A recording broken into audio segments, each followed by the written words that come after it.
اب صاحب دیکھیے، جتنے بھی اولیاء کرام ہیں یا جتنے بھی مشائخ ہیں، اولیاء کاملین ہیں، یہ سب ابتدا میں اپنے ابتدائی ادوار میں پہلے جتنے بھی علوم دینیہ ہیں ان سب کا حصول کرتے. میں چاہتا ہوں کہ اس کو بھی ہم ساتھ میں لے لیں. سبحان اللہ. آپ نے خواجہ غریب نواز رحمہ اللہ نے یتیمی کی زندگی گزاری ہے. ابتدا میں آپ کے والد کا سایہ بھی اٹھ گیا تھا اور پھر کچھ ہی عرصے کے بعد آپ کی والدہ کا سایہ بھی اٹھ گیا تھا. تو حضور خواجہ غریب نواز رحمہ اللہ نے 15 سال کی عمر میں علوم دینیہ کی طرف آپ نے شغف رکھا. سب سے پہلے آپ ایک شورائے آفاق عالم دین اس وقت کے مولانا حسام الدین آل علم حضرات جانتے ہیں، یہ چھوٹا نام نہیں ہے، صحیح، ان سے آپ نے اکتساب فیض کیا، پورا قرآن پاک حفظ کیا. صحیح. پھر درس نظامی کے جو اسباق وہ حاصل کیے، لیکن وہ کہتے ہیں نا کہ مرض بڑھتا گیا جو جو دوا کی.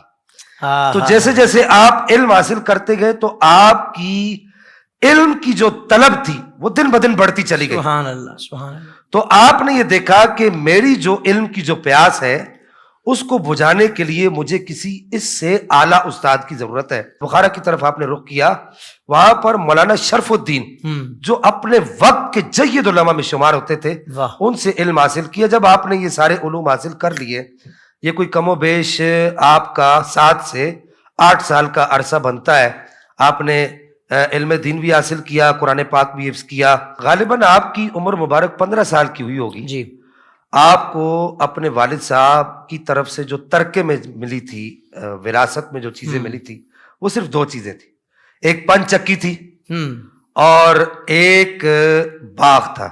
اللہ. آپ اس پن چکی اور اس باغ کے ذریعے سے اپنا گزر بسر کیا کرتے تھے. شیخ ابراہیم قندوزی اس وقت کے ایک مجذوب بزرگ تھے.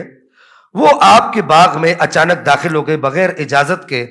حضور خواجہ غریب نواز رحمہ اللہ نے جب آپ کو دیکھا تو آپ نے فوراً شیخ ابراہیم قندوزی کی بارگاہ میں پانی پیش کیا اور جتنی خدمت ہو سکتی تھی آپ نے اپنی طرف سے آپ کی خدمت کی. تو اس وقت شیخ ابراہیم قندوزی نے کچھ الفاظ کہے، جی وہ بڑے ایمان افروز الفاظ ہیں.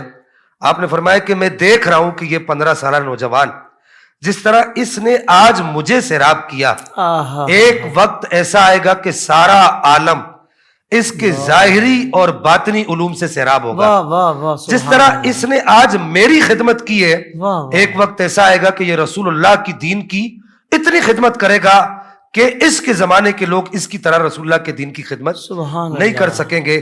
تو پھر آپ نے شیخ ابراہیم قندوزی نے ایک کھل کا ٹکڑا، یہ تل یا سرسوں کی، وہ یوں سمجھیے کہ جب تل یا سرسوں کو پیستے ہیں نا تو اس کا ایک برادہ سا نکلتا ہے، اس کو اپنے منہ میں چبا کے حضور خواجہ غریب نواز کو اپنا جھوٹا عطا فرمایا.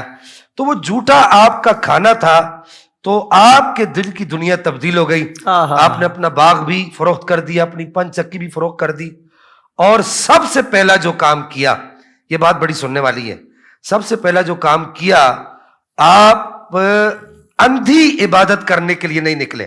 صحیح. حضور خواجہ غریب نواز رحمہ اللہ خود ارشاد فرماتے ہیں کہ غیر اہل کو علم کی بات بتانا خنزیر کے گلے میں ہار پہنانے کے مترادف. اللہ اکبر. تو آپ اندھی عبادت کرنے کے لیے نہیں نکلے کہ آپ نے جیسے آپ کے دل کی دنیا بدلی تو آپ فوراً جو ہے وہ جنگلوں کی طرف نکل گئے. نہیں، آپ پہلے علم دین حاصل کرنے کے لیے نکلے. صحیح. اور آپ نے پوری تحقیقات کی کہ اس وقت میرے شہر کا سب سے بڑا عالم کون ہے. پہلے آپ ان کے پاس گئے، زانوے تلمس طے کیے، پھر دوسرے مشائخ کے پاس آپ گئے، علم دین حاصل کرتے رہے. پھر جا کر آپ کو یہ احساس ہوا کہ میں نے اب مزید جو ظاہری علوم حاصل کر لیے ہیں، اب اس کے ساتھ میں نے باطنی علوم بھی حاصل کرنے ہیں. تو یہ آپ کی جو ہے وجہ بنی، آپ نے اس وجہ سے اللہ جل مجد الکریم کی راہ کو اختیار کیا. سبحان اللہ، سبحان اللہ. سوشل میڈیا پر اسلام کی صحیح تعلیمات جاننے کے لیے ابھی حافظ سائر قادری کا نیا YouTube channel Islamic digital studio subscribe کر لیں، اور ہاں، نوٹیفیکیشن بیل آئیکن کو بھی پریس کر لیں تاکہ ہماری نئی ویڈیوز آپ تک بر وقت پہنچ سکے.